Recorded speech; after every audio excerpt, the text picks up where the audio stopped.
Saka nga pala guys, itong kantan to, explain ko na sa inyo. Tungkol to sa ano, syempre, tungkol to sa may gusto yung guy na girl, tapos yung guy na yun, tawag dito, napaka ano niya lang, parang isipin na natin na gusto niya, pero alam niya sa sarili niya walang pag-asa. So parang ganun, parang walang pag-asa, tapos suddenly tawag dito, yung girl medyo nasaktan, medyo hindi naman siya general na talagang kung saan nasaktan, basta medyo may pinagdaan, something like that. Tapos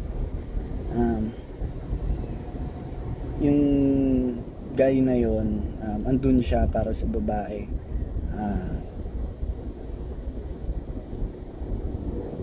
kaya pinapaalalahanan niya na mag-behave. Kasi sa buhay natin guys, sa buhay natin may mga pagkakataon na minsan sumusobra yung saya natin, sumusobra yung tag dito, sumusobra yung dahil gusto natin maging masaya.